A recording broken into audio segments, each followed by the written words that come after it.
Hello, one, hello, all. Welcome back. It feels like it's just a marathon streaming festival here on Willie Screedia. We're here to talk about controversy and comic movies because when you associate this channel with something, it's comic movies. Joining me is Cecil from the Horror Show to talk comic movies. Hi.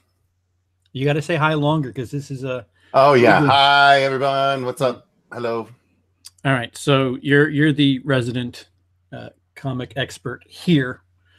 Out of the two of us, that's the one thing I can say. But what I do know is bullshit news hype. Like everything about this Captain Marvel situation just seems like a preemptive preparation for the movie being shit. Well, I mean, considering the predictions started out 180 million. 180? Is that what you said? 180? That's what they started out at. 180? Yeah. Okay. And now they have dropped it to around 80 or so. So like that's a significant drop just in, from what you predicted not even that long ago. Pretty quickly after Infinity War, they predicted, 150 for Captain Marvel or 180, and now they're down to predicting 80 just because, all this garbage and backlash that they've been getting. Right. And it seems like they're trying to again, this is just my perception, but like it feels so familiar because we went through this before with Ghostbusters in 2016. It feels a hell of a lot like that. How so? Well, the Ghostbusters didn't look good from Jump Street. The 2016 Ghostbusters, the trailer was the most disliked thing on YouTube ever, or most disliked trailer on YouTube? Well, definitely most disliked trailer. Yeah, was up there for Thing, but I don't think it still beat like what was it, Despacito? I think that was the number one for a long time until my first stand-up gig. Until YouTube Rewind actually last year beat it. Good. Yeah. Fuck YouTube Rewind. Yeah, it was pretty garbage last year. But yeah, it reminds me of that because like the narrative quickly became, oh, people are hating this because it's women. And go support it because women. People bought out. I remember in New York City, people were just buying out theaters just to support the movie and like weren't attending the actual movie. And it was just like, what's the true message here? Well, and there's apparently been a groundswell thing where someone's been saying, hey, pay for a theater for little girls to go see the movie when it comes out. And it's like, why do you have to do all this extra work for this one movie, guys? Right. Are you talking about Captain Marvel? Or are you talking about? Yeah, no, I'm talking about Captain Marvel in this case. Really? Yeah. I saw. If you Google it right now, I'm sure it would pop up. Like it's crazy how much they're trying to correct the downward spiral that this movie already has without even having been out. Right. And why can't it just be the movie's not that good? Why does it have to be this it didn't get a good response because men. It didn't get a good response because because then you'd have to be culpable for something in their case, and they will never be that. Well, it's Marvel. I mean, shouldn't the argument be, well, you've done this with characters that nobody gave a fuck about before. I mean, I remember going to see Guardians of the Galaxy simply because word of mouth. Like that was the first one I was like, aliens, fucking space, whatever, music, sure. I could pass on that. But then everybody and their mother was like, no, you have to see it. It's pretty good. And that's how that movie won me over. I went and saw Guardians of the Galaxy, I think in the middle of the week, the following week, because of word of mouth. Why can't you just rest on the laurels that are your quality films? Why do you have to, I don't know, cloud the issue with facts? Well, I mean, or cloud the facts with issues. Well, I mean, I think that's exactly what you're saying is exactly it. You know, like they don't have a strong enough movie to not to not respond to this. I don't know. Am I not adding too many knots there? You know what I mean? Not at Like, all. Not you're not contributing one bit. Not at all. You know what I'm saying though? Like they have much less confidence in this than they normally do their Marvel films, and so they feel the need to address this controversy rather than sit back and be like, the box office will speak for itself, because they don't have that confidence this time around. No. Oh, I don't know. All I know is that the bullshit social media aspect seems to be a little louder than it should be, and it reminds me of Ghostbusters. Like that's me. That's just me. The movie kid. I don't know a fucking thing about comic book movies. Frankly, I'm tired of it. But that's what it seems like. Like, dude, nobody was complaining about Wonder Woman. Nobody. No, that's true. I think that's a valid point too, because why is it happening now? I mean, well, what's different? The star of this one is pretty lippy, and it's not making the a vast majority of a portion of the audience happy, and so two, the trailers don't look nearly as engaging as most of the other Marvel films that we've had, especially of late.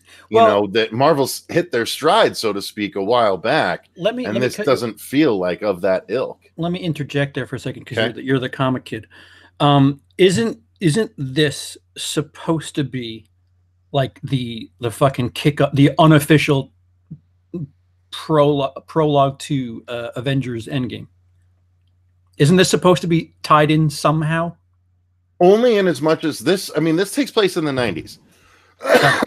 So, only in as much as this introduces everyone to Captain Marvel, who is the person that Nick Fury called in the post-credit sequence of Avengers Infinity War. So that bit at the end where he is calling someone and he disappears and it zooms in on the symbol on the little wristwatch, that's the Captain Marvel symbol. Oh, is it? So that's why he's featured heavily in the trailers right now, because he's the one that calls her, because he's the one that knows her.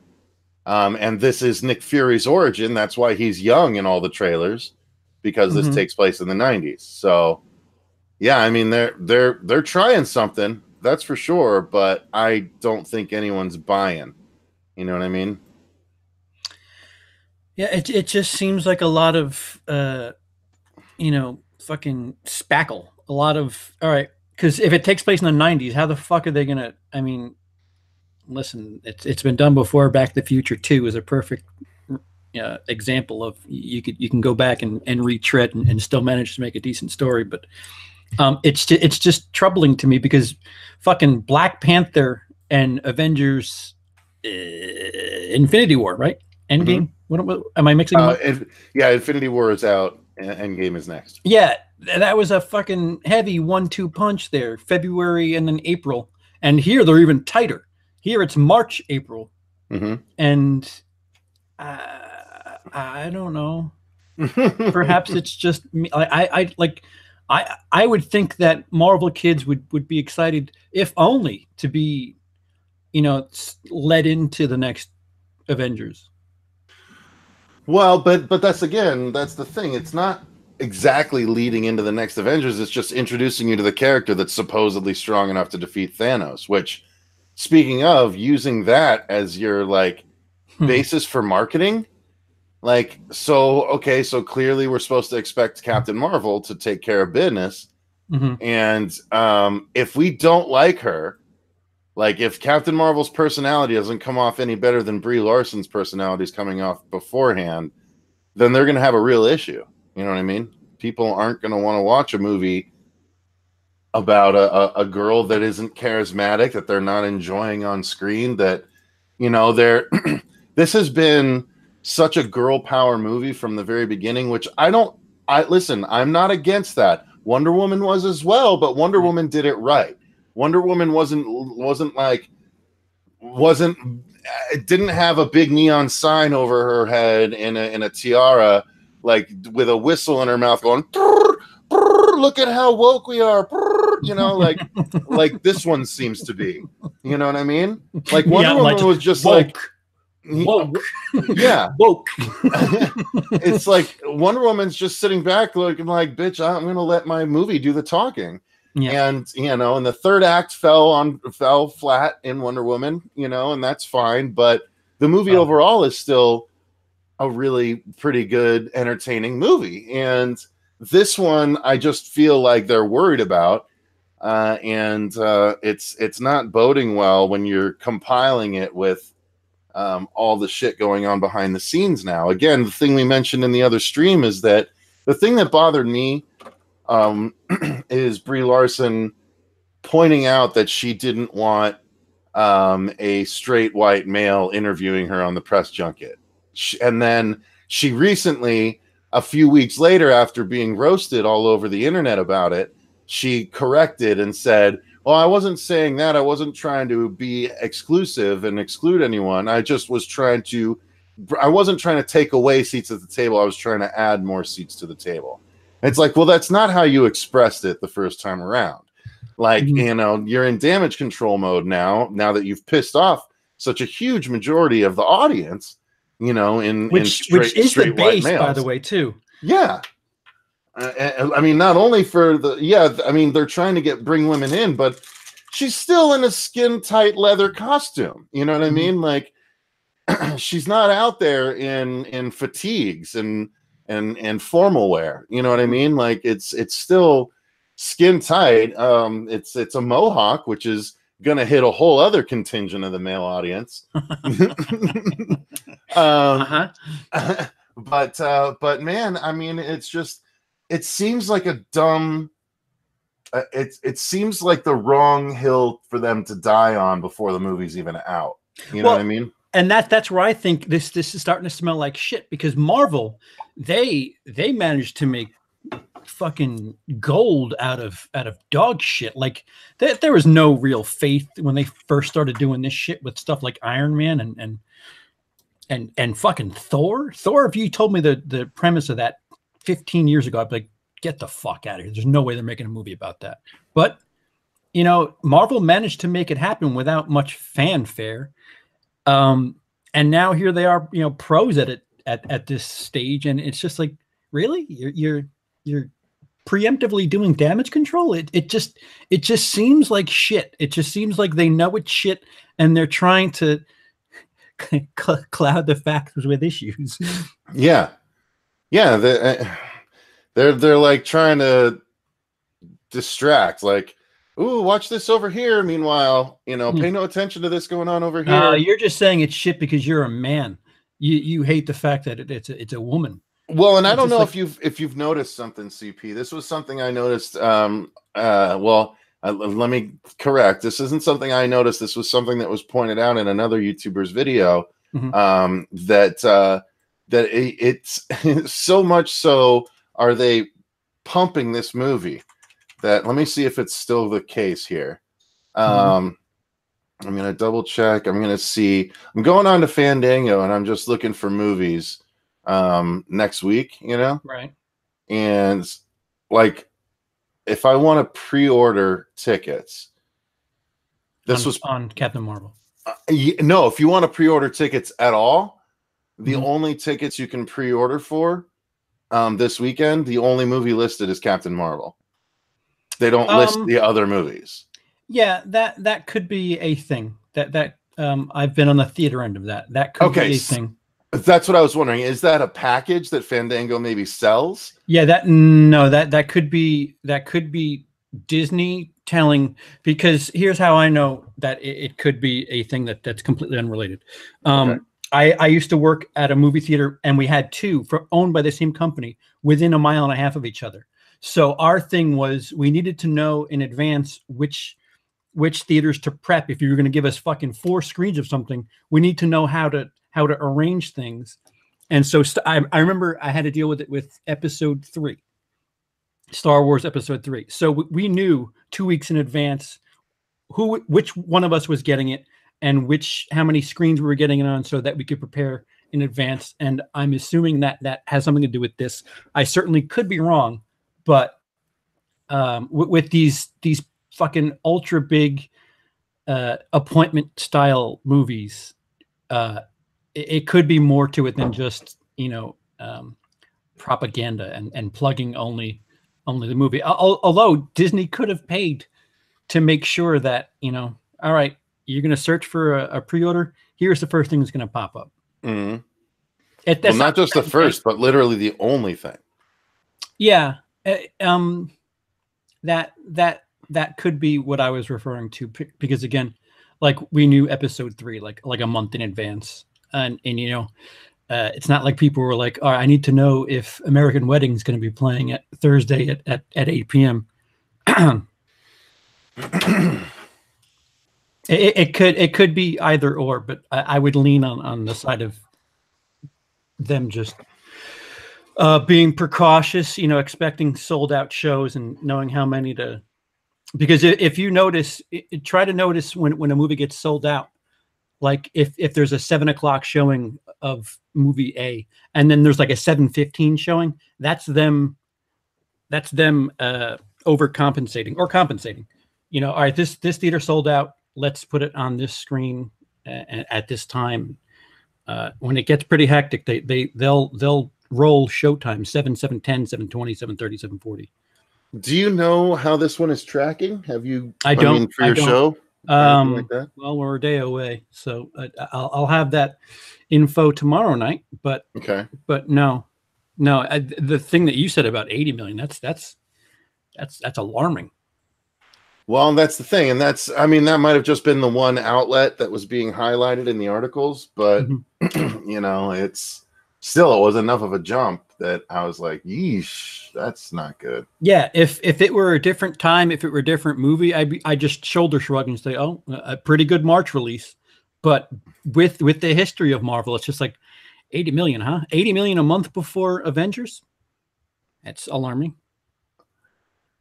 Yeah, but again, it's not as directly tied in as you might think. But I don't know. Maybe they're making it feel like everyone else. Maybe they're making everyone else feel like it's super tied in too. But why release it so tight then? Like that's the weird thing. Well, I think maybe it's a bit of a coattail thing. You know what I mean? Like it's like, hey, this is going to tie into Infinity War 2, so you better make sure you go see this. You know, like you're not going to know who Captain Marvel is, even though it's our job to explain to you in the new Avengers movie who she is, even if you haven't seen this movie. Although, it's not like they explained who everyone was in the first Infinity War movie. At that point, they just expected everyone knew. So I don't know. Maybe I'm wrong about that. The chat. My mother never watched Guardians of the Galaxy. She would not have said to go watch it. LOL. Don Knotts over there. Don't make me load my one bullet. I'm lost as to what's going on in there, but yeah, you guys have fun. Zach, what's up, Zach? I haven't been excited for a Marvel movie since the first Thor, but that's just me. Wow, that's a long time ago. Yeah. Shit, I've been excited for Marvel movies since then. Yeah. What percentage of general populace even knows about what Brie Larson said and the bad press? The first I've heard of it was last night. That's a good question. Or that's a good point. That is a good point. I do tend to key in on entertainment news, so sure, that's likewise. A very valid point. Well, in the same breath, if you're just Joe Sixpack, what the fuck is Captain Marvel? You know who Wonder Woman is. You know who I don't insert tertiary character here, but Captain Marvel, I don't know. I didn't know who. See, when I looked it up, I found out Captain Marvel was a DC character. Well, and that's what I was going to say. There's actually going to be a small enough portion of the audience that's going to go in expecting to see Shazam, because that's what Captain Marvel is. They're like, I expected to see a dude in a red suit with a yellow lightning bolt on his chest, and now I got this multicolored chick in front of me here. And vice versa. In 2 months they'll go to see Shazam and they'll be like, wait a minute. Yeah, yeah, no kidding. What the? Here's the thing about Captain Marvel that upsets me about this movie. First off, Carol Danvers has never been that interesting to me. But second off, I started reading Captain Marvel in the mid 2000s when they relaunched it. Originally, it was Captain Marvel, who I believe Jude Law is playing in this movie. They haven't confirmed it officially, but that's everyone's guess. He's playing the original Marvel, who actually died, and the death of Captain Marvel was a really big event in the Marvel universe, including and it set off some stuff in what's called the Marvel Cosmic Universe. You are so fucking nerdy right now. I know, but listen. So the next iteration of Captain Marvel that I took notice of was when I believe they called him his son, but basically a character got what's called cosmic awareness, where he was bestowed the power to know everything, all of everything, all at once was shoved into his head. All times, past, present, future, all happenings, anything that will happen ever, all crammed into his head. And so, rightfully so, he goes insane the very first issue. And so it's basically the most powerful being in the known universe doing what he wants with the power, but he's completely insane. And it's such an interesting story, completely different green and white costume that I'm hoping we'll catch a glimpse of at some point, because he's Kree. But it's man, What's it was Kree? such a cool story. Kree is the race. So the Krees and the Skrulls have had a long-term feud. In fact, the Kree-Skrull War is a big Marvel storyline, and that's why you see in this movie, she is a Kree. They say she's Kree, part Kree, part human. And then the Skrulls you see are green. They're the shapeshifters. So the old lady that she kicks in the face is a Skrull, and they're all shapeshifting. So the Skrulls are invading Earth and doing it via shapeshifting, and she is a Kree warrior that's been sent to stop them. Because the Kree and the Skrulls have had this long history of hatred to each other. So, John Kyle Stanton, thank you, $20 in the super chat. Hey, Nice. CP, I went to this bar. Sorry, I had a few tips you install of bartender. Wow, are you hammered? Because I think you meant to say I went to this bar. Sorry, I had a few drinks. Tip you instead of bartender. But thank you, no question. Just I think that's nice. He's trying to tip you instead of the bartender. fucking Hey, man. cheers to you, John Kyle Stanton. See John ya. Kyle Stanton's a good guy. Fucking A, man. Loyal as fuck. And apparently I'm Cecil's bartender too.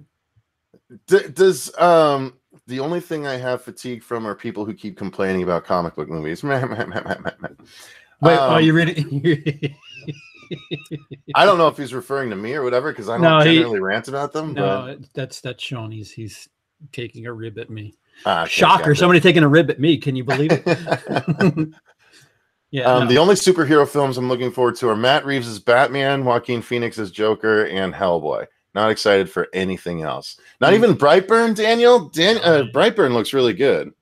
And that's not based on a comic, but that's obviously a comic book horror movie. I'm actually looking forward to fucking Captain Marvel, the boy one. Excuse me, Shazam. Yeah. When they have fun, like we're at the stage where it's like, all right, guys, you have to start recognizing the fact that it's a little silly. And if they're gonna do that, then I'm game. A 14-year-old kid in an adult body, what would he do? Exactly, and that's always been the appeal of Captain Marvel. In fact, of Shazam, they just relaunched the Shazam series written by Jeff Johns, and they're 3 issues in. I just read issue 3 earlier today, actually, and it's really cool because they introduced the whole Marvel family. Like Billy Batson gets adopted into this family of adopted outcasts, essentially. And they all form this little family. And I don't obviously they're not going to do it in this movie, but they all end up getting the powers of the different wizards. So Shazam and then all the other ones, they all get powers. And so the kid, the special needs kid that's walking with the poles in the trailer, he becomes a Captain Marvel as well. That's Freddie Freeman. His sister Mary, she becomes a Captain Marvel too. So like it's all like this big family of Captain Marvel kind of characters that are all similarly powered, but they all fight together, but they're all kids in adults' bodies. So it's really interesting, and it's exciting to see what they're going to do with that. That is so much more interesting than, Carol Danvers, who in this iteration, they're playing off to be part human, part Kree, or all human raised by Kree. I don't know. Like they. Am I wrong in assuming that she's supposed to be as powerful as Thanos, or did I read that wrong somewhere? That's like what I've heard. That's the story that Marvel's been putting out there, because no one knows Captain Marvel, and they're trying to, pump her up by saying she's as powerful as Thanos himself. And people are just like, huh? What? I've never heard of her. Where the fuck she been all these years then? Yeah, exactly. Well, that's what this movie's supposed to explain. I'm sure she's going to go off into space and keep peace out in space. And she's like, and what are the call me if you really need me. Wait a minute. Yeah, well, there you go. Her phone didn't ring for the Avengers shit? 1, 2, 3, Civil War? Yeah, no, exactly. That's what I was saying. Like, you mean when space invaded Earth, they didn't think to call Captain Marvel the first time around? Which they retconned into saying that was Thanos' doing also? Yeah, listen, I'm skeptical. I'm quite skeptical, but I'm concerned. I'm concerned that if this movie sucks a bag of dicks, that the narrative is going to be, oh, it failed because men suck. I am concerned for that as well. Is a cesspool. Yeah, we will absolutely be getting the blame for this one. There's no way around it. Dude, I'm sorry. Ghostbusters 2016 wasn't good. That's all there is to it. It was not a great movie. I need to rewatch it. I was actually entertained, but it was not a good movie. I need to rewatch it. It's rinse repeat. It's not Ghostbusters. It's Bridesmaids. It's wonky comedy that you see every 3 months. It's not that. Trinity says I'm waiting for a new Captain Star Wars. I'm still very much excited for Endgame, and the Joker has everything to be a great movie. Everything else, including Captain Marvel, I'm kind of indifferent to. If they're I'm not sold on the Joker with Joaquin Phoenix at all. Yeah, I'd like to see a trailer. I hate the way he looks so much. I hate that look almost more than the Jared Leto Joker. And how did you feel about the Nolan Joker?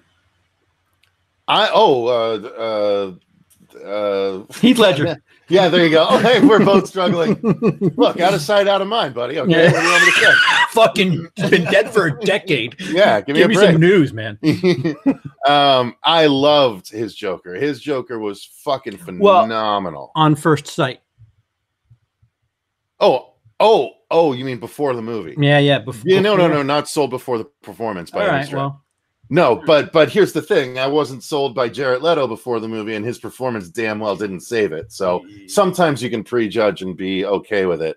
And unfortunately, listen, I will say that it's less likely that the Joaquin Phoenix version will end up being as bad as the Jared Leto version acting-wise, because Joaquin Phoenix makes interesting choices. But I hate the makeup so much that he just looks like a Ronald McDonald in a red suit to me, and I can't get over it. I am excited about the Birds of Prey movie. I can't believe that that's actually going ahead. I can't believe that Suicide Squad 2 is actually going ahead. Well, yeah, they're losing cast members like yeah, but they're already filming. They're filming. I mean, Margot, the Birds of Prey. Margot Robbie dropped out. When did she drop out? Because they showed 2 weeks ago. Really? Because she posted a picture of her in the costume. Really? Yeah. All right. Well, listen. I'm not sure which came first, the chicken. My finger is up my ass and not on the pulse of comic movies, so do not take my word. Yeah, no. As far as I knew, that she posted a picture saying she's back at it doing the Birds of Prey. So, because she's dressed up as Harley Quinn again. But then again, they're also supposedly doing Suicide Squad 2, and she's back in on that now too, supposedly. So I don't know. Isn't Will Smith out on that? Isn't Will Smith out on that? Oh, that's likely, but you know, whatever. That's okay. Yeah. He and Margot Robbie were the only reasons to watch that first movie, but his story was pretty complete in that first movie. You don't really need to go back to that well. With your clickbait titles got me to think a whole bunch of weird shit. Let's see. Yeah, Will Smith dropped out. Okay. I was hoping to like Ghostbusters in spite of the bad reviews, but I did not. Yeah, and all it does is it just muddies the water. Like Ghostbusters had an incredible opening weekend because there was a bunch of sold out empty theaters, and like what? But you're not supporting the feminine race as a whole when you do something like that. You're supporting Sony. It just doesn't make sense. Like. To take a weird social stand like that, thank you. With your money is just like it doesn't make sense. Like if you're doing it for the sake of women, sure, but putting it in a place like a capitalist fucking movie studio, like that doesn't add up to me. Dude, go donate money to the fucking Girl Scouts or some shit. What are you doing putting money into a goddamn empty movie theater? Yeah, no kidding. It's not like the women around the world are going to see a piece of it just because they're supporting it. Right, exactly. It doesn't make a lot of sense, but you know what that a studio does makes sense ultimately. It's a stupid decision after stupid decision, and Raiders says Ocean 8 bombed because men didn't want to go see women-led film. I don't know. That just didn't look like a great movie to me. And that movie, there was no fuss made about it. It was just, yeah. Mm-hmm. There was no, oh my God, you have to see this, and if you don't, you fucking hate women. It was just, yeah. Mm-hmm. Annihilation, great movie. Nobody saw it. Right. Lots of women in it. Nobody. Shit. I would have supported a fucking stink about that because that was a fucking good movie. How about we throw a stink about the thing first and not the idea. This is a great movie, and it features women in predominant roles. Go. Not, hey, this features women in predominant roles. Go. Is it good? It features women in predominant roles. Go.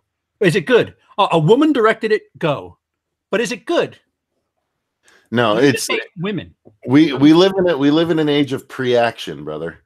Like everyone is reacting to everything prematurely. So it's the age of pre-action. Like it's ridiculous, you know? Like people are so ready to be upset over something. And that's happened before too. Like, well, on both ends too. The two extremes are just so vocal. It's just like I think even Kevin Smith said when Dogma was on its way to coming out, he's like, I was getting so much shit from all sides about, you know, what this movie was going to do and that it's blasphemous and this and that, and everyone on both sides hating it. It's like once the movie came out, people saw it. They're like, "Oh, it's not any of that." Oh, right. And then everything just died once the movie came out. Like that we've started being that kind of culture where we prejudge and get upset ahead of time, even though we don't know what the actual case is because the thing's not available yet. It's ridiculous. Slipcover King. I think all these people saying Captain Marvel is going to flop are kind of ignorant. It's still a comic movie, and it's still going to make bank either way. Yeah, but the people that get paid to predict have cut their predictions in half, and that's kind of frightening. If you're somebody who, you know, is a decision maker for these superhero films, people lose jobs over hundreds of thousands of dollars, and to cut it more than in half is a little alarming, especially for a Marvel movie. And Slipcover King, you said even Justice League made 3 times its budget. That means it probably barely broke even because the amount of budget that they put towards marketing is usually at least double the actual budget of the film. And in the case of a movie like Justice League, probably 2 times the budget. Like that's just the way that it's done nowadays. Yeah. Ben Grimm, people like Thelma and Louise. Annihilation was good, Trini. Raiders AK, people like League of Their Own. And the thing that all those things have in common is nobody was shoving any of those movies down your throat. And it wasn't in an age of wokeness where they were fighting for the rights of a certain segment of society. They were just good movies being made. You know, I love the League of Their Own, and it's not because it's a female led movie. It's just because it was a good movie. Let a movie come out and judge it based on, you know, the merit of its character, not the you know, the all the other shit around it. So if Captain Marvel is a success, Cecil, what happens? We get Black Widow, almost assuredly. Assuredly. I would say, well, definitely we already know we're getting Wonder Woman. We know we're getting Birds of Prey. So we're going to be getting female stuff on the DC side of things. I wouldn't be surprised if Mark Millar's projects are fast-tracked, because he's got a big Netflix deal now where the comics that he's writing, Mark Millar, for those of you who don't know, is a comic book creator. He created Kick-Ass. He created Kingsman. He created a lot of different things that are being made into properties. And in fact, he made a deal with Netflix that like the next 4 or 5 properties that he creates are going straight to Netflix in adaptation form, including Prodigy and the one I just started, Sharky the Bounty Hunter, and the Magic Order. What the fuck? You're speaking Chinese now. But nerd.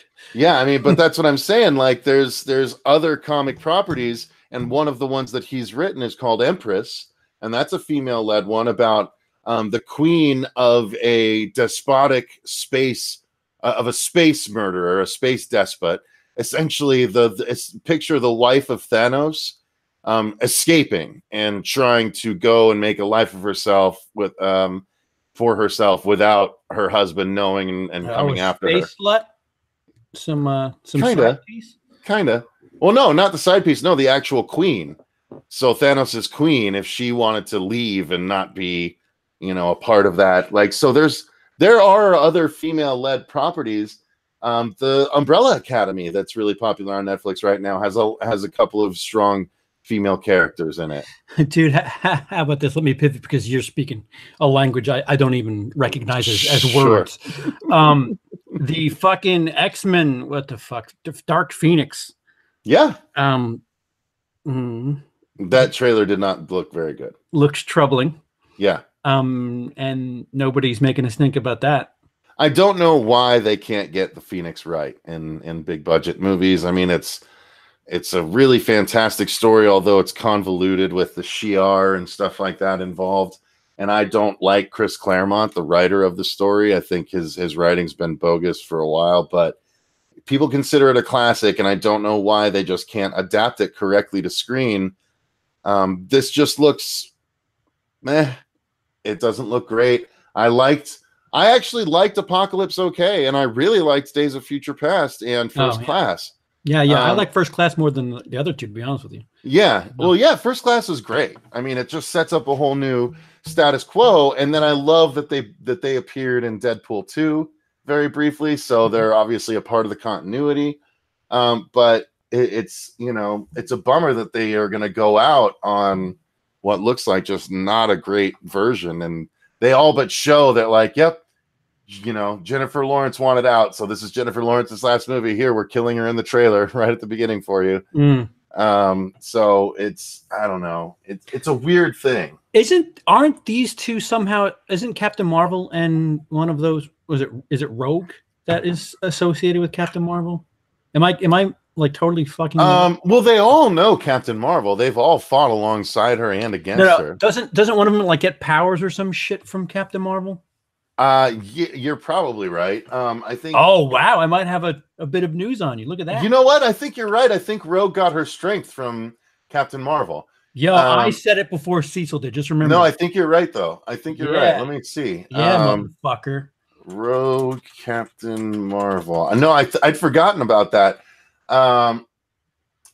Rogue's origin, Earth 92131.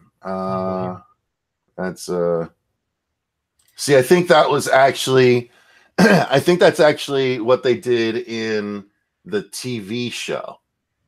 Because she's the daughter of Mystique. Okay, yeah, so here you go. This was in a different world. She was adopted by Mystique and the Brotherhood of Mutants and grew up as a villain. After Rogue permanently absorbs Ms. Marvel's psyche and Kree powers, she reforms and turns to the X-Men, fearing for her sanity. Yes. So yeah, yep, you're right. I stored a nugget. I had a nugget. That's why a movie. That's why she can fly and is super strong, is because she stole Ms. Marvel's powers, and Ms. Marvel is who became Captain Marvel. So you guys know. That's Carol Danvers. Ben's going off on one here. Rogue took her power from Captain Marvel. That's how she flew and was strong. But she was Ms. Marvel at the time. She wasn't Captain Marvel at the time. She was Ms. Marvel. Yeah, she wasn't married yet.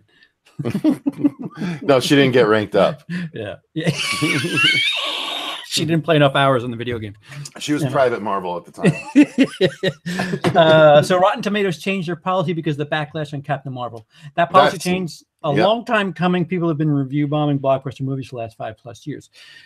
Yeah, but it is kind of interesting that they fucking rushed and went out of their way to fucking make things right this time. Mm-hmm. Yeah, it doesn't make sense. Yeah, and why is this one the one that broke the camel's back? Like, that's a little funky. Yeah, it really is, and it's like the excuse is, oh, you know, we've noticed that this movie in particular has had its fair share of, you know, mudslinging or whatever however the hell they put it, but it's like, all they could do is still just put down, are you interested in seeing the movie, yes or no, and why? And so it was vast majority of people saying no, and this reason or that, and that apparently was a breeding ground for negativity. It's like, really? This more so than Ghostbusters? Yeah, see, what I don't understand is this impulse to like force feed the women in you know, a predominantly male. Up until this point, comic book movies have been kind of a boy thing. I won't even say men, women. You know, it's a genre that was typically geared towards men. Romantic comedies geared towards women.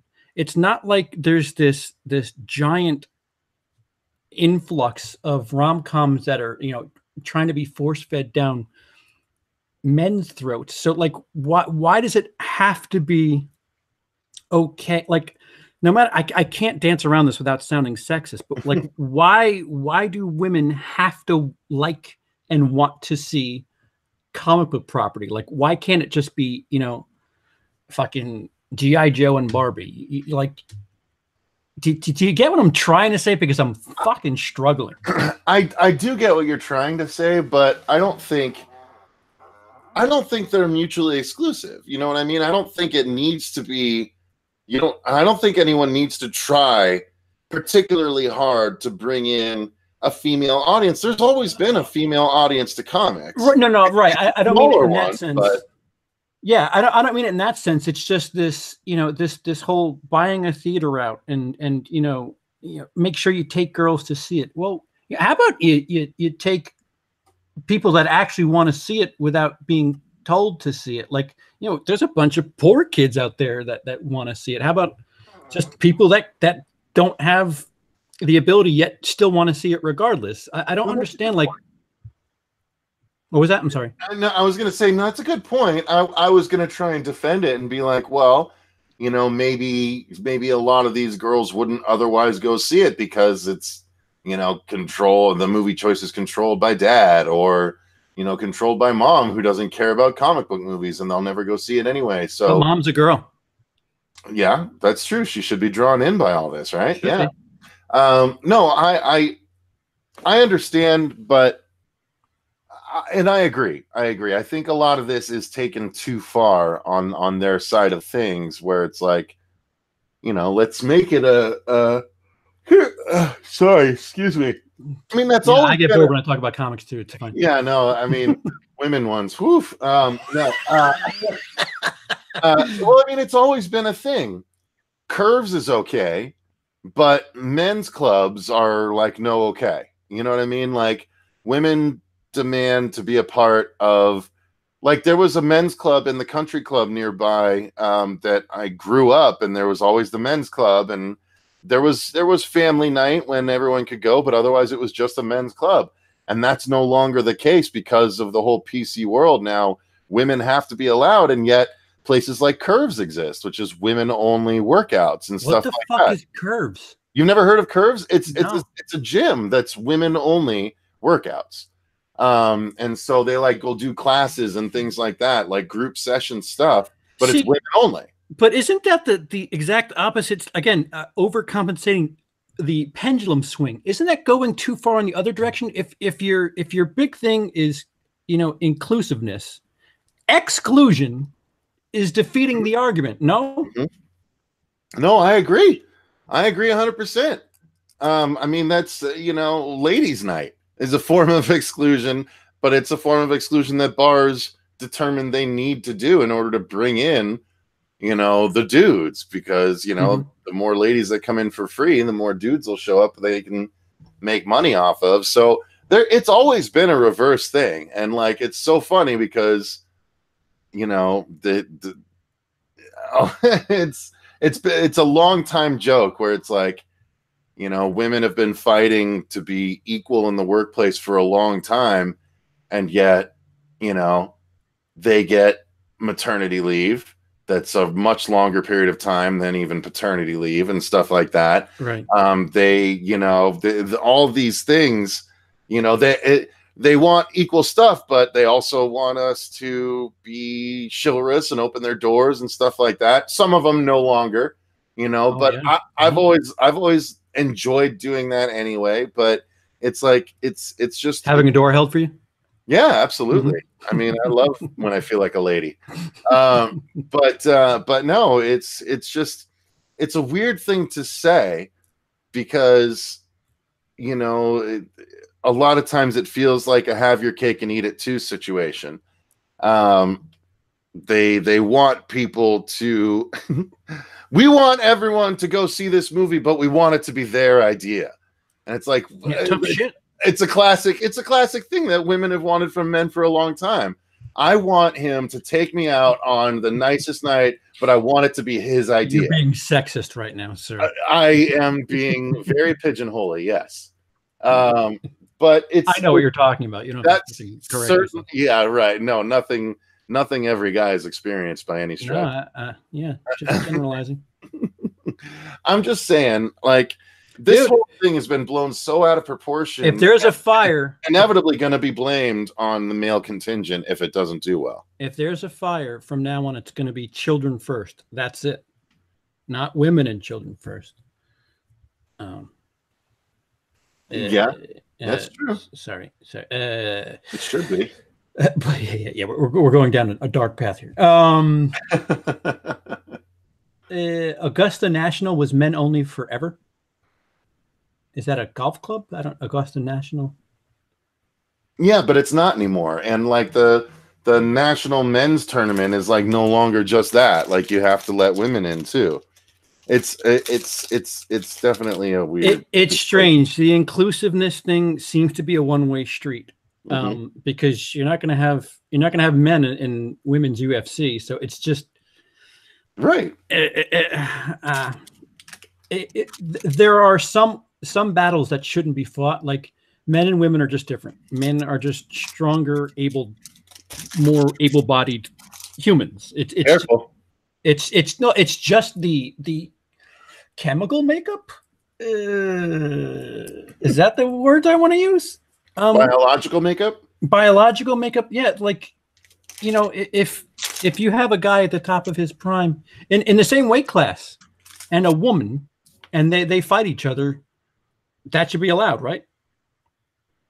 Technically, yeah. Yeah. I don't know. The inclusion is dangerous. There have to. We're not all the same. It just doesn't work that way. Well, and I also, unfortunately, I think we lose something that we built as a society with that particular, I guess, for lack of a better term, separation. There was always a degree of respect. At least in my opinion, I always felt like women were held to like on a bit of a pedestal. You know, like you want to always take care of them, you want to watch out for them, you want to put the jacket down on a puddle for them. You know what I mean? Like you respect. Like it's so funny. As much as respecting women has become a meme nowadays, it seems like the old days respect for women was actually more of a thing. I mean, at times, yes, there were the Ralph Cramdens of the world that you know, that didn't treat them necessarily the best, and they did have to fight for their equality and stuff like that. But it feels like there was like a sweet spot maybe in the 80s, in the late 80s, early 90s even, where it was a separate but equal thing for using, you know, for lack of finding a non-rotten term. You know, like women were treated very well, you know, and now everyone just belittles everyone, and it's a weird thing. I don't know where that turn went, because like as respectful as society is supposed to be now, it seems like there's so much more shit being slung back and forth. Yeah, it's a shame. It's a shame that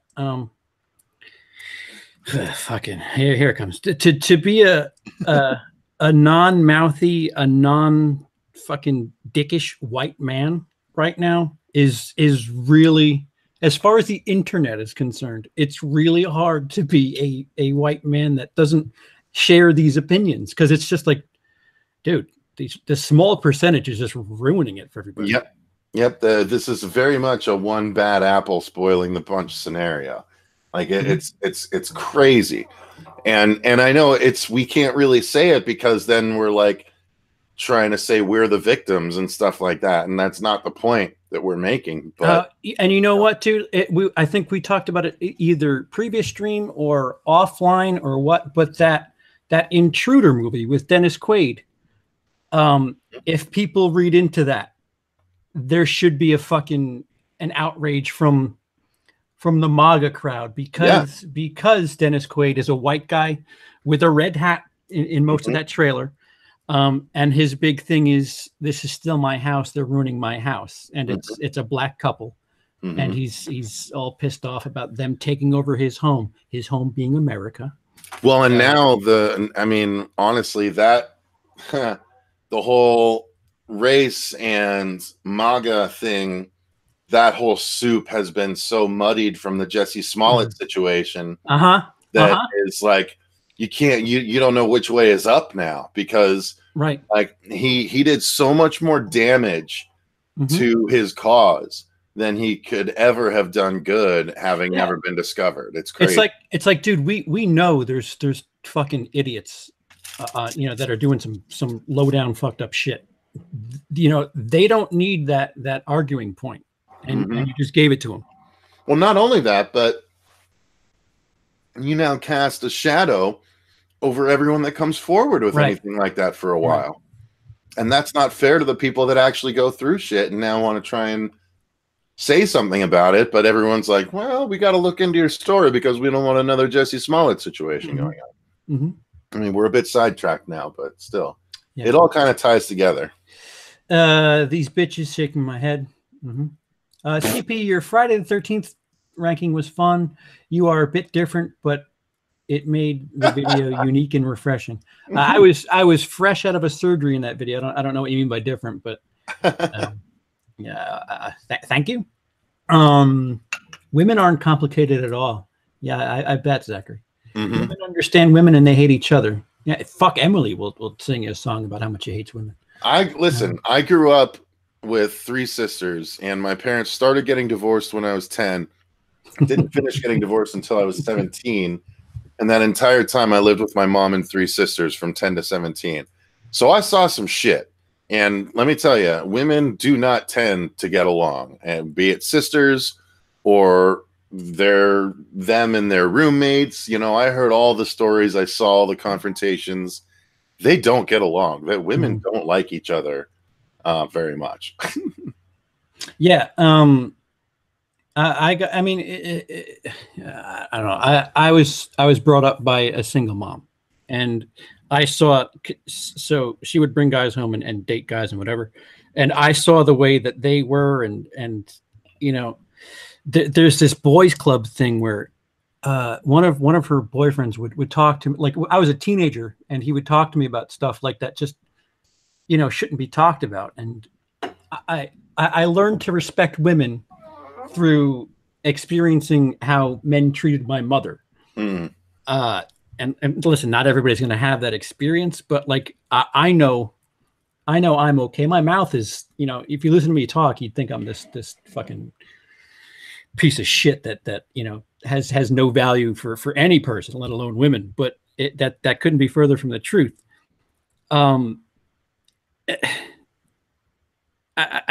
It's a case by case basis, I guess. It's hard to say I don't know what the fuck I was trying to say, but yeah, So Captain Marvel. Yeah, I was gonna say, I can just imagine like Queenie and the rest of them watching this later, just shaking their heads. Well, and here it is. It seems like I get another white guy to talk about something that we really aren't experts on, and it's just like,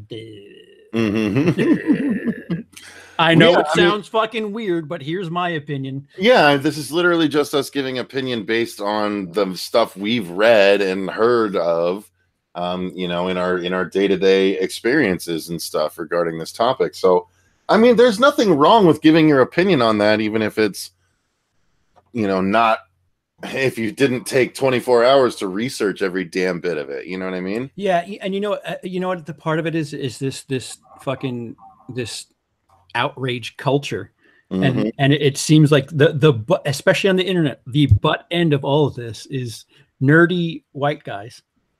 Hi, we're both here, and it's just like, dude, I'm not like that. What the fuck? Can the rest of you assholes stop ruining it for everybody? Yeah, but I mean, honestly, it's shitty, but it's just a different iteration on something that I've, seen my whole life, like with Trini in the chat says CPU and your white friend. But I mean, it's the same for me, when I considered myself a nice guy growing up, and I always saw the girls being gravitating towards the bad guys, and it was always like, gee, don't, and then they get pissed off and be like, oh, all guys are assholes. And it's like, well, no, don't judge all the nice guys by the few assholes that you decide to surround yourselves with. And it's, it's not far off. That's how I succeeded. On the surface, I'm a fucking shithead. But behind closed doors, I'm quite king. So yeah, this movie, I don't know. I'd be very surprised if it did well. I mean, 80 million is still pretty fucking good. I mean, yeah, it is. But is it going to be as entertaining, or is it going to be? Here's the thing: is it going to make the bottom 5 of the Marvel list, or is it going to make the top 5, or is it just going to be somewhere in the middle? The thing is, for me, a lot of the ones that people have been saying should make my top 5 aren't anywhere near it. Like Black Panther is nowhere near the top 5 Marvel for me. You know what I mean? And so I can't trust anyone what they say about these movies until what I don't understand is the social picking and choosing, because trailer we saw tonight looks really fucking neat. Just a bunch of black people in that movie. Nobody's talking about it's fucking Get Out 2. It's just a really good looking movie. Yeah, that's true. There's no extra anything about that movie. All black cast, directed by a black dude, written by a black dude. No, nothing. Why is that not being shoved down our throat? Oh, because it looks good. That's doesn't need to be. Yeah. Right. You guys, I'll send Momo after the asshole. See, I have to approve these when you guys. CP's a kind soul who likes to say fuck. Yeah, I'm a soul. I like to say cunt more than I like to say fuck. Yes, there you go, Trini. I hate everyone equally. Yes. There you go. We're equal opportunity haters. Yeah, and as far as films are concerned, You know, make a good one first. I don't fucking care who's in it. I really don't. Oh, that was Bin Laden's cousin? That's crazy. Good movie, but Yeah. fucking hell, man. Shit. Yeah. Glad I didn't know that going into it. You know Yeah. what I mean? Like, It's listen, I'm not gonna never watch American Beauty again because Kevin Spacey's a piece of shit. But I'll watch American Beauty again. Good movie. Mhm. Unfortunate the circumstances, mhm, mhm. but that's a really bad comparison. But Yep. Uh-huh. no disagreement here. But like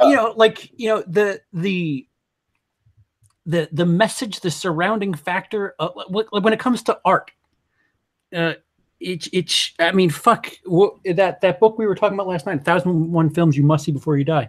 That fucking Hitler documentary's in there. Fuck, what's the name of it? Help me out. Come on, you know.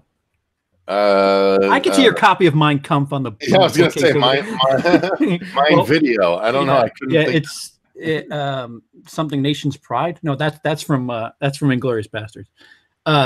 It's a documentary about the fucking Hitler Reich, Third Reich, whatever the fuck.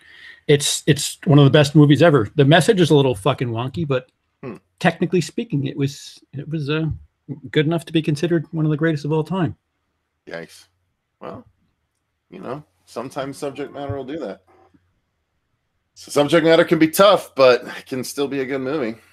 Right. And then the message is fucked. Serbian the message is fucked. Serbian film has artistic merit. Yeah, it does. Oh, sorry, you have seen it. You have seen it. Yeah, that's what I'm saying. We actually enjoyed it. It was a very. Is that the word you want to use?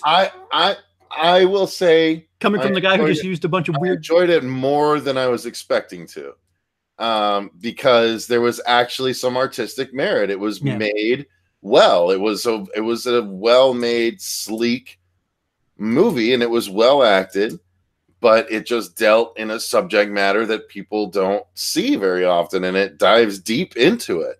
And so I respected it for that, but I was engaged. I was into not into the movie, but I was on board to watch what happened. And Fuego and I, we did a commentary on it. Fuego and I are literally like, I can't believe how interested in this movie I actually am right now. Like it was just a really well presented movie. So that can happen sometimes with uncomfortable material. Yeah. They went a little too far. Newborn porn probably shouldn't have been a thing. I get it. I get that. It ties to the message of the movie. The metaphor is for the army, the fucking Serbian army. And the message is there throughout the movie that, once you're born through death, that the Serbian army fucks you up, fucks your family up, fucks you up, literally. And that message is portrayed clearly, however interestingly done via metaphor. But yeah, no, it's a well-made movie. Just a little over the edge on some of its methods of messaging. Fair enough. Well, I didn't watch the fully unrated version, so I didn't have to see the extended baby rape scene. Oh, yeah, that. Yeah. That definitely would have changed my score for sure. Yeah, a little much. A little. They could certainly cut scenes. We need movies like Greasy Strangler, and that's art. Yeah, well, I never actually watched it, but Fuego's. That's bonkies. That's fucking out there. Have you seen Napoleon Dynamite? Yeah. Thoughts on that? I liked Napoleon.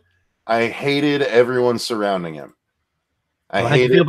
All right, I'm not asking about the fucking characters. How'd you feel about the comedy? I enjoyed his parts of the comedy. I hated everyone else. No, I generally don't like the, laughing at the stupid, simple character kind of stuff. But his delivery is what got me. From the very first moment he sits down and they're like, "What are you going to do today, Napoleon?" And his response is, "Whatever I want to, gosh." That shit just made me laugh right up front. So I liked Napoleon, but I hated Pablo, or what is his name? Paco, whatever, Pedro, vote for Pedro. I can't stand that guy. I didn't like the girl. I thought his uncle was pretty funny, the weirdo that like Chet or whatever the hell his Filmed name himself was. playing football. Yeah, like I like that guy, but ultimately, that kind of humor doesn't really land with me usually. Like I hate Wes Anderson kind of humor too. Yeah, so Greasy Strangler might be a little funky for you. Okay. All right. Yeah, that might be the case. So I don't know. I avoided it, so I'll just keep avoiding it. They're naming every movie that features Nazis. Great. Triumph of the Will. That's the name of the documentary. Oh, okay. Yeah, I've definitely heard of that. Okay. Raiders AK says you're talking about Overlord. Yeah, no, Overlord not Overlord was great. Oh, go fucking piss up a flagpole. What was great about it? Dude, that opening fucking scene is intense. That opening scene is not the whole movie. That opening scene is 25 seconds long. And it's not 25 seconds long. It's maybe a minute and a half. It's a good movie. For you with all your video game shit, it felt like a video game. No, I did not like it. It was the bit of CG we did get on the face just looked terrible. The story was so like base and boring. It's like they go in and he sneaks out, then they have to sneak back in and sneak back out again. It's like it was a mini version of Fury Road, like where it's like they just drive one way and then drive back. Except this time they go in, they go back, then they go in and they go back. And it was so boring. Didn't care. What is wrong with you? Nope. No. I'll watch it again. Maybe it was just look, it's happened. I'll give it the old Drum Dums rewatch and see what happens. Yeah. Best to worst in 2 watches. The second take, as it were. Dictator, Iron Sky. Iron Sky I watched for the first time a couple of months ago, and that was Iron Sky is silliness. Silly. Yeah, it's just absolute stupidity. The trailer for the third one looks just bonkers. Have you seen it? Hitler is riding a T-Rex on the moon. Yeah. That's, I need a couple of drinks to ingest that film. Yeah, agreed. Overlord was a top 10 movie last year. Yeah, I think it just missed my top 10, but 10. Yeah. Everyone says that, but they didn't actually watch like more than 15 movies. I'm sorry, what?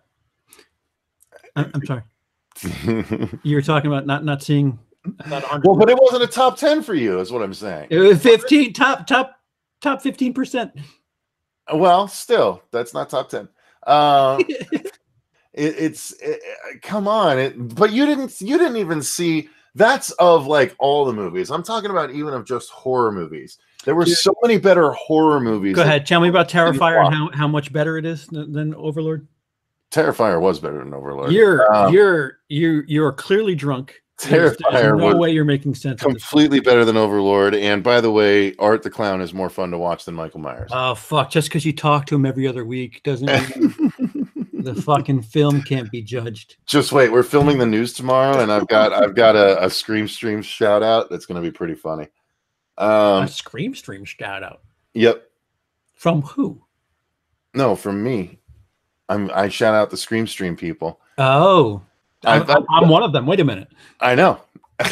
Don't worry, you're in there. But yeah, so it'll be pretty fun. But yeah, Terrified, the foreign film Terrified was fucking amazing and super scary. That was fantastic in 2018. Incident in the Ghostland, also fantastic in 2018. Not enough people saw that by any stretch. There's a lot of them that people just don't know about. One Cut of the Dead, fantastic Japanese zombie movie. Oh, fucking horror hipster. Here we go. I'm just saying. Shot on an iPhone and was premiered to an audience of 20. No, that was that one Unsane. I wasn't as big of an Unsane fan as everyone else was last year. I think Emily really liked it, right? Emily's currently filming a review, editing a review for it. Oh, really? Is that her final Stalker Month movie? Yeah, we were trying to rush Greta to be it, but fuck, that needs a bit more treatment than a fucking slapdash. Whatever the fuck. So it'll be Stalker Month next year? It's Stalker Month every year. Every February. I know. So I'm saying, so she'll review it for Stalker Month. I'm hoping. She put a vote up on her channel. Maybe her Patreon, I don't remember. If Falling Down is or isn't a stalker movie, and they voted no. And I'm like, motherfuckers, it's a stalker movie. Ben, it did get a 1-day release on Amazon, even though it was a bootleg copy. So I'm counting it as 2018. Plus, it was released in Japan in 2018. So, one cut was stupid. Wrong. One cut's amazing. You have to be someone that's tried to make stuff, though. If you have a YouTube channel, oh man, you have to be a creator to. I made a whole video. I actually recorded a whole video about it. That was what I recorded when I before I went to pick up Dave. I did a whole video. It's called "The Best Horror Movie That You Can't Watch." So I do a whole bit about it. No, that's one that you shouldn't watch. Would you consider The Gift a stalker film? Is The Gift the one with Keanu Reeves? No, that's with Joel Edgerton. Oh, okay. And what's his nuts? The dude that's in everything? Jason Bateman. Yeah, that's the one. Yeah, that's no, I did not watch The Gift. Which was the one I'm thinking of with wasn't that called The Gift too? With Keanu Reeves? I don't know. There's probably a bunch of gifts. He was strangling people with a garrote. That's John Wick. No. Bill and Ted's Excellent Adventure. No, Bogus Journey. That's the one. Oh, sorry. No, Speed. The Gift, 2000. Yep, Keanu Reeves. Kate Blanchett, too. Directed by Sam Raimi. Suck a dick. It's a big movie. It was a good one. Jason says you're thinking of Knock Knock.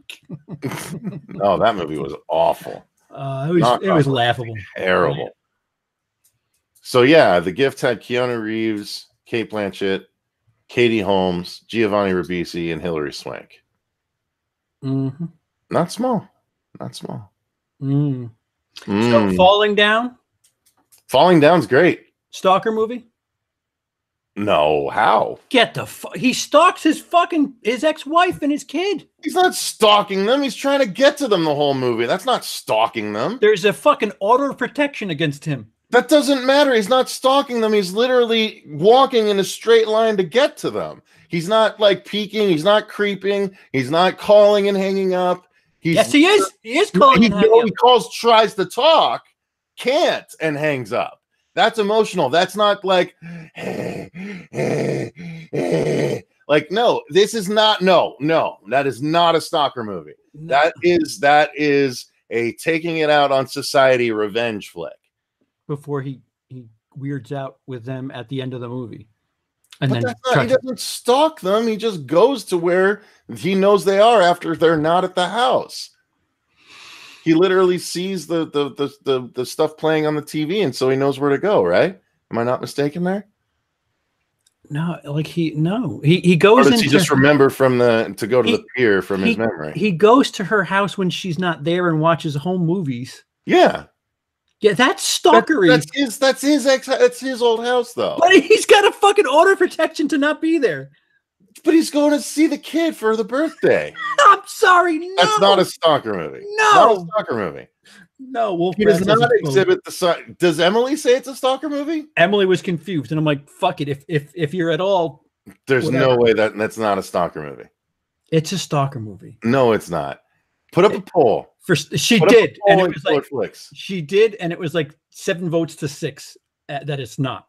See. So there you go. Yeah. Oh yeah. Because I trust fucking Killer Flicks. Fucking 80% of Emily's audience were dead. You'll put up a poll that says, "Is Falling Down a stalker movie?" Part will say yes, part will say no, part will say Halloween 2018. Yeah. If Lee asks, they'll go, "Oh, well, what do you think, Lee?" Is The Fan a stalker movie? Absolutely, Ben. Yeah, I would say The Fan is for sure. Similar elements. No, but it's about a dude that is tracking the guy and following him around. The Falling Down is a dude that literally just snaps and wants to go see his family again, in spite of what's happened in the past. He's just crazy. Everybody's saying no, but I'm going to cling to Wolf Kratz, who says the guy is stalking his wife, looking for his kid, and taking it out in society. He can multitask.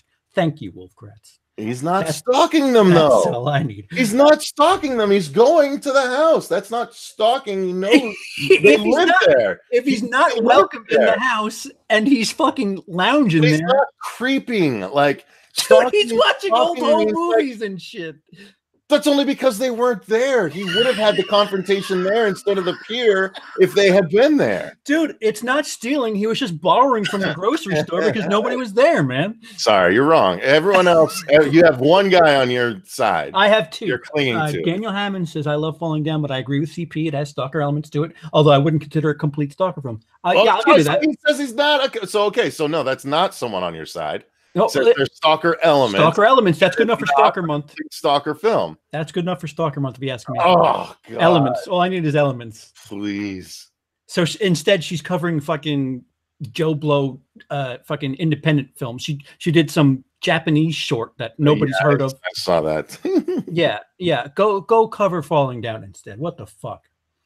I mean, it's not a stalking movie. I haven't seen the movie, but it sounds like he's a stalker. If you watched it, you'd be like, "Oh, he's not a stalker, though." Yeah, there you go, Anto. I'll bring it up in Killer Flicks. I'll say Falling Down, yes or no, and they'll say, "Well, Halloween 2, Michael was stalking." Yeah, I mean, technically, all the slashers are stalking movies. I mean, they're always stalking after somebody. Stalk and kill. Yeah.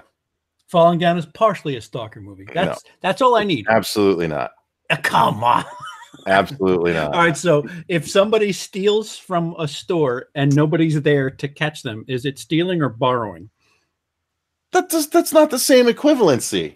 I'm not talking about equivalency. I'm just asking you what you would. It's not the same equivalency. It's a false equivalency. I'm not trying. I'm just listen. I'm asking you a question inexplicably. Listen, I am not answering because I know it shall be used against me in a court of bullshit. Court of bullshit. Falling Down is partially stalker. I saw the Devil Best Revenge Stalker movie ever. I have not seen that. That's actually a good one. Yeah. OTOH. I like the indie Japanese shit video. Yeah, Emily's review I think was longer than the video itself, though. Yeah, I was wondering about that. Yeah, how long is this video? Because it happens real fast. Yeah, and he's a real bad stalker because he got caught first try. Like, it's guy needs to practice. Yeah. It's a shame Greta didn't come out a week earlier because. I would have helped Emily that is absolutely a stalker movie. I mean, oh no, 1,000%. Yeah, 100% counts. Yeah. It'll be fun helping her write for that because fuck, there's a lot to for comedy and entertainment's sake. There's a lot to cover in that. Dude, I think Student Bodies would count too. I've never heard of that. You've never heard of Student Bodies? It's actually a really good one. It's what a lot of people consider one of the earliest horror comedies. And I watched it this week for a Patreon request, and honest to God, it is like proto scary movie. Like it's so funny. Yeah, like the chick is home alone when the bad guy is called the breather because every time he's stalking someone, you hear I'm gonna get you and like stuff like that, and then like she's getting called on the inside, right? And she picks up the phone the first time and he's like, and she hangs up, and then the phone like rings, but the phone like it just instead of going it just goes and like she looks down at it and the phone is like shaking on the table, like someone's shaking it at her. Like it's so many scary movie-esque gags.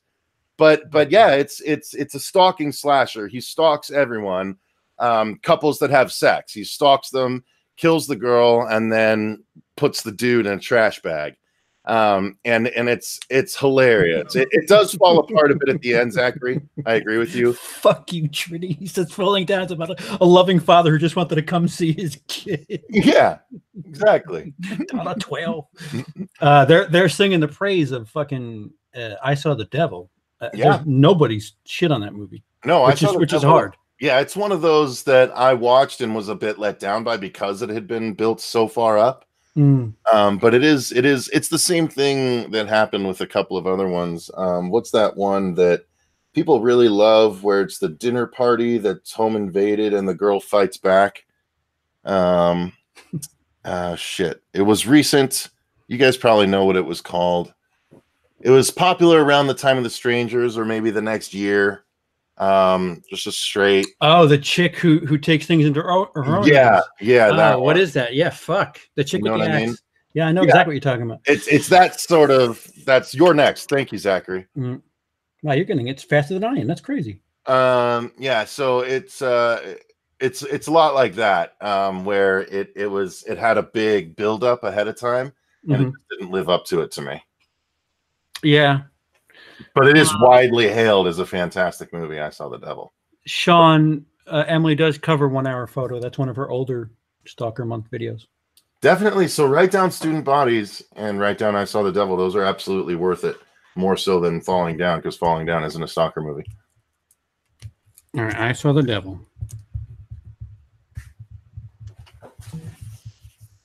What was the other one? Student Bodies. Student Bodies. Cool. Parentheses, first horror comedy. Did you guys already cover how horrible a person Brie Larson is? A little bit, SK, yeah. That's what I was trying to indicate. A horrible person? So as somebody who missays things quite a bit, let me try to defend her. What she did say on the surface looks fucked up. But I think what she meant was she wants more black men at screeners, women, white women, black women of color, everything. She wants more diversity, but it came out, I don't want to see white men here. And people kind of clung to that statement. And, you know, on the surface, sure, that statement looks a little funky, but what she meant was something different. Yeah. And yeah, he just said I'm a bit hyperbolic, but yeah, I can't stand her. And I think she was being a tiny bit hyperbolic. Just you know, unfortunate that she's speaking with this Disney machine behind her. Although wasn't she in that train wreck from last year that was Oprah and directed by a woman and all women? Wasn't she in that? What the fuck was that movie? Came and went. Nobody saw it. Oprah Winfrey was in it. Reese Witherspoon was in it. Oh, the Wrinkle in Time? Yeah. Wasn't she in that? Yeah, I think you're right. Yeah, so maybe she's you know, a little shell shock from that situation. Yeah, that's probably a good point. Who cares about Larson? It's a movie, for God's sake. Yeah, and that's the problem. Since when are movies supposed to tell us how to be a good society? Like, I didn't get the memo that fucking, you know, Major League is supposed to tell me how to treat people.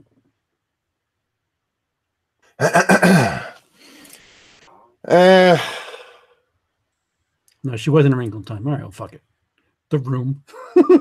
No, not The Room. Room. It's called Room. The Room is a Tommy classic. Oh, that's right. She was in Room, wasn't she? Yeah. Yeah, she's got an Oscar. What the fuck? What are you brewing over there? Nothing. Just people distracting people. Their stupid comments make me want to yell at them. Yeah, what's the problem? It's all right. Not worth going into. Well, worth going into. You clearly got a thing here. I'm looking at you now, sexy boy. Yeah, I don't know. Are you gonna bother seeing this or no? Yeah. Actually, Emily and I had this discussion while we're waiting for Greta.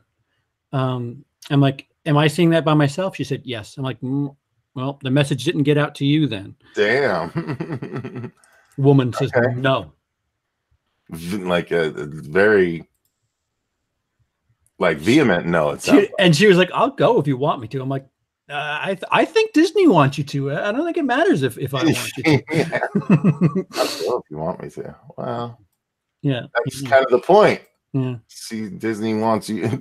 Disney's the female. Remember, they want you to want to go, Emily. Yeah, we're gonna bring a bunch of Girl Scouts, and you know, doesn't matter what they actually want to do. We want them to be there.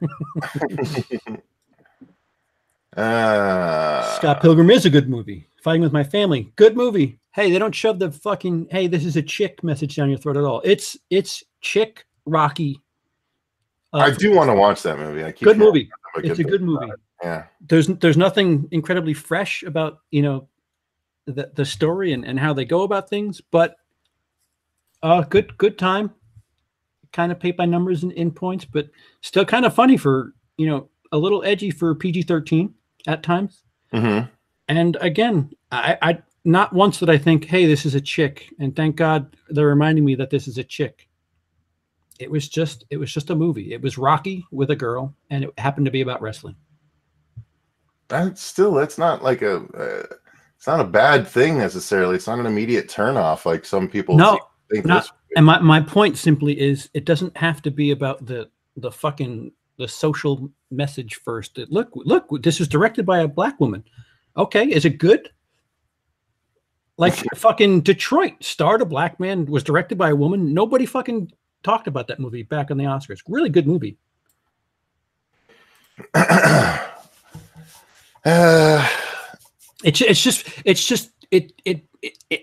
don't understand how and why they pick and choose these battles. Again, I'll go back to Annihilation again. Great movie. Nothing but women in that movie. Nobody talked about it. Yeah, and it was a big plot point too. Like, specifically, only women could go into the Shimmer and whatever. So, I don't know. Maybe because it was too wrapped up in the story or something that. I don't know, man. It doesn't make any sense. Yeah, I mean, why do they, like you said, why do they pick and choose what they're deciding to get up in arms about? Which Ocean's 8 didn't have a fucking disaster on the internet. It's just strange. Like why now suddenly? Again, it's Ghostbusters 2016 all over again. I'm telling you, if it tanks this weekend, and by tank I mean, like, you know, 75 million. They're gonna be like, oh, the reason is because all the fucking white nerds didn't go, and wah, wah, wah, wah. Yeah, we're gonna get the blame no matter what. And I'm gonna go see it on opening night. What the fuck? Yeah, are you really opening night, no less? Yeah. Damn, I guess you gotta be on top of it. You're gonna do a little discussion. Finger on the pulse, motherfucker. I don't know. Wait, when is it? Is it this weekend? It's either Wednesday or Friday. Okay. Which you don't have screener access over there? Not for no, only for horror movies. I keep getting emails only for some horror movies. I keep getting emails for like contests. I'm like, no, I'm not going with the general public. You could suck my dick. Yeah, here, enter this contest. I'm like, nope. I'll sit with the critics, not the riffraff. I don't mind sitting with the riffraff as long as I can get good seats in the riffraff area before the general riffraff get in. Back in 1939, the women was all female, even the dog. There's nothing new, and I couldn't care less. This is nothing new. Oh, I see. XX was built up as an all-women directed horror anthology, and it sucked. Oh, don't tell the Soska sisters that. I never actually watched that. Why did they direct that? Didn't they have a piece of it? Didn't they direct one of the anthologies? Oh, they might have. I don't know. I watched that fucking Elevator show, and I watched one episode, and I'm like, who are these two women, and why do I hate them so much? They were the hosts of Elevator, in case you didn't know. I feel like it's a bandwagon thing. Y'all, all you need is one idiot on Facefuck to get it started. Yeah. And like, it's funny. She said the weird white guy thing, and people came out of the woodwork to attack that statement. And then again, the pendulum swung in the other direction, and people jumped on her side, and it was just like, wait a minute. No, what she said was a little fucked up. If somebody said, you know what, I don't want black men at my thing, there would be a fucking there'd be fucking riots. Oh my god, yeah. Any other race or gender or denomination, like Can I have a question from an Asian woman, please? I'm sorry. Yeah. And again, and it all boils down to, well, you know, she's like, I want less white men to be asking questions. It's like, well, look, if the white men reporters are the best reporters and they're not fumfering over their words, and you know, like, this is a situation where talent should out, and you know, but not only that, dude. If the best person at the job is a minority, fine. Not only the best person. How about the interest? What if at local, you know, Joe Johnny newspaper, they have two people covering movies, and they're like, all right, John, Susie, which one of you wants to go cover Captain Marvel? Who do you think is going to cover it first? Yeah. Likely the guy. Right. Yeah. It's just like I said before, it's just that we're different. Like why can't it just be, you know, sure, there are women that want to see this stuff, but you know, if you have 10 humans in a group and you ask them to go see a comic movie, chances are it's going to be like 7-3 male to female, perhaps more. Mm-hmm. Yeah. They're not going to be able to force the change, you know. It's got to be natural. I mean, Wonder Woman is a different thing. Wonder Woman is much more of an icon than Captain Marvel is, and so, you know, it just made more sense. When did we start taking actors seriously? Good point, Wolf. Since the internet said, what do you want to say? What's important to you? Yeah, I mean, a lot of people have given actors power for a while now. So I'm gonna. So, because Sean is saying all of his family and his friends want to see it. That means that it's going to do well. So let me see if I can get what the theater looks like, because I could show you the seats, the reserved seats on Captain Marvel. Let's see here. First showing real 3D. All right, it's pretty full. I don't know if I could share this screen. No,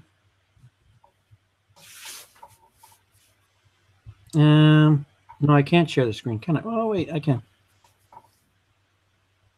Nope. All right, so it's pretty full for the 7:45 first show.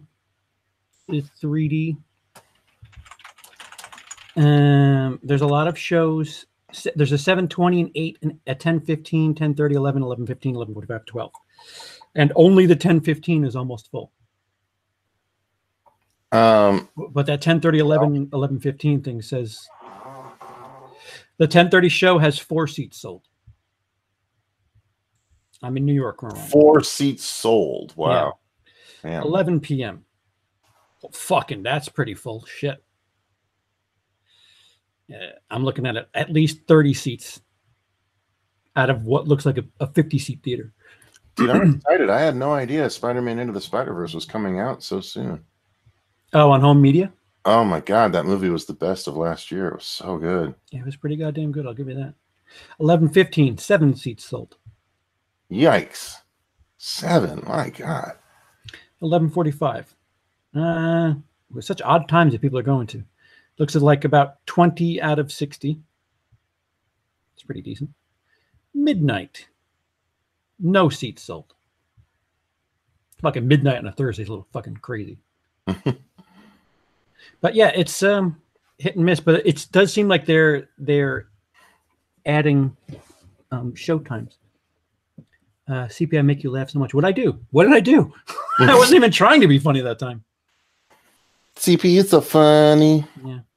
I'm thinking I'll do it. It'll do fine for its opening, but we have a sharp drop off and no legs overseas.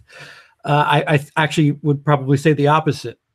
I think it'll be steady, nothing spectacular, but overseas it'll do just fine because they don't care about our fucking stupid bullshit. Did I say home media? I did say home media. Yeah. Well, some people buy digital, some people buy DVD. Still, oddly enough. Sure, that's why you said it. I said home media. Come on, what the fuck? That's why you said it. Mm-hmm. I don't want to be racist towards Blu-rays. I have to, they're all inclusive. I see through your bullshit. Just the way I communicate my thoughts. What was I saying? What the fuck was I saying? That shit. Yeah, now you'll never know. Ant-Man and Wasp didn't completely fill theaters, and it did fine. Yeah, it did 100-something million. Your argument is so ridiculous. And that did lead into Endgame. So yeah, suck it. Yeah, if you're gonna compare Captain Marvel to Ant-Man and Wasp, like that's a problem, because they're fucking singing the praises of this movie like it's, hey, listen, we finally got our Wonder Woman. Here it is. This is our she Superman. Oh Christ! And it is so far from that. It's ridiculous. I'm a pro. I am a pro. I don't know. Oh, I'm a pro at comedy. Yes. Oh yeah, because you say that a million times a day. You say you're a comedy pro the way I drop names. Listen, if people pay, if I get paid to make people laugh, that's professional. I don't know how to undefine the word, but it's true. Sorry. Well, you're a professional name dropper. You're getting AdSense, aren't you? Oh yeah. So get paid. We're professional YouTubers. Don't mock the word, man. If it's true, it's true.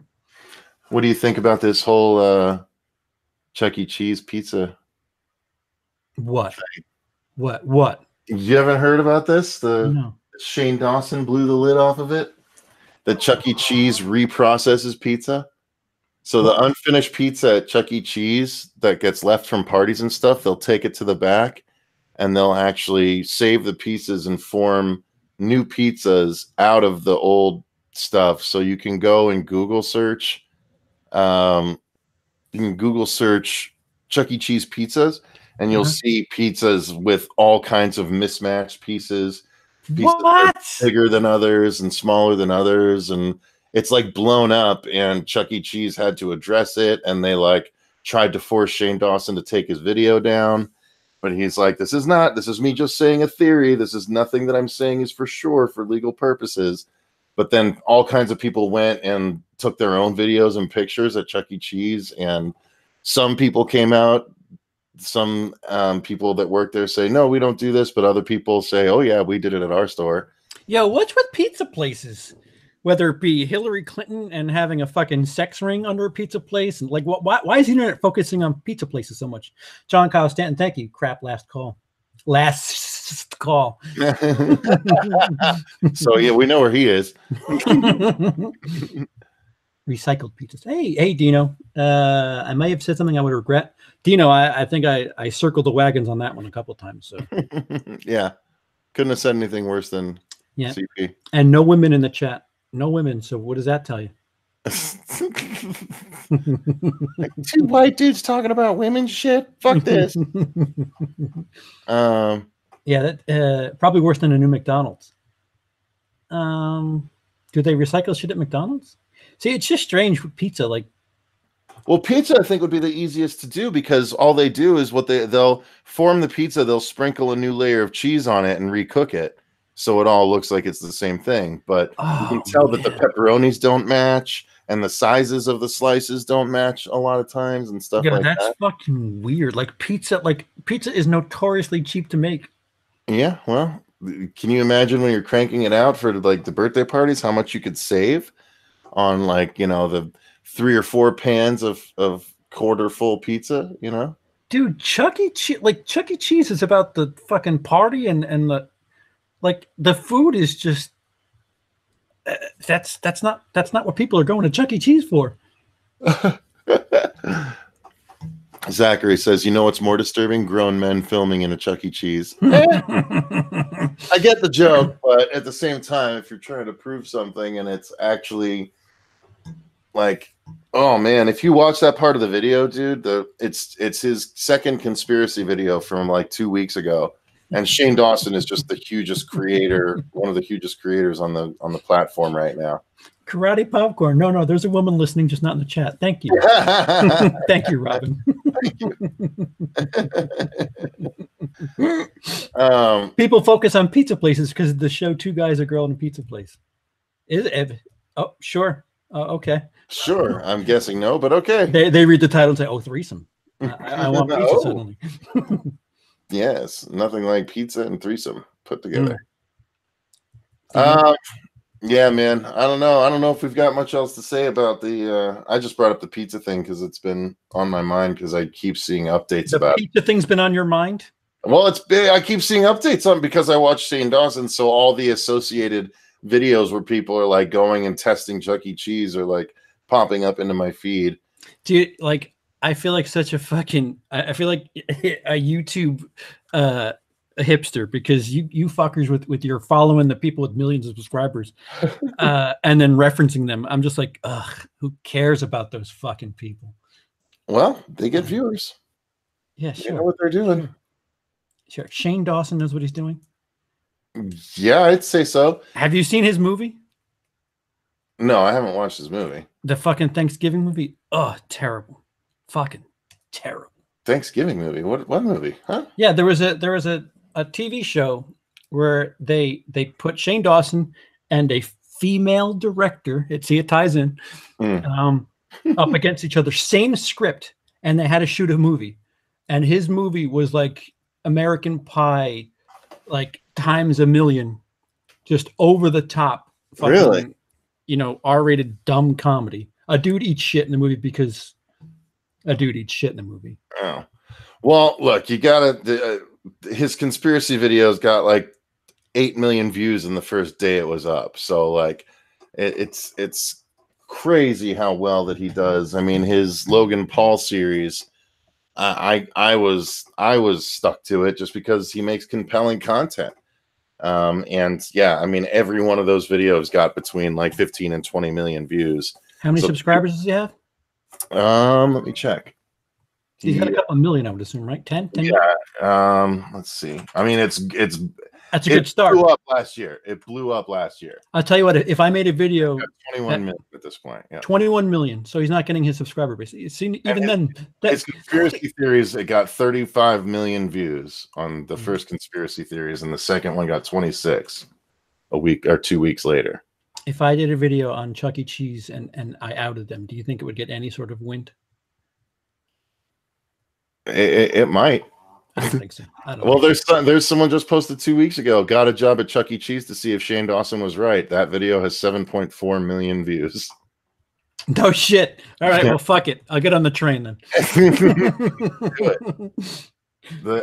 Yeah. That's the Cash Me Outside girl has millions of followers. Mice got rights too. What the fuck? No, not Chuck E. Cheese. What?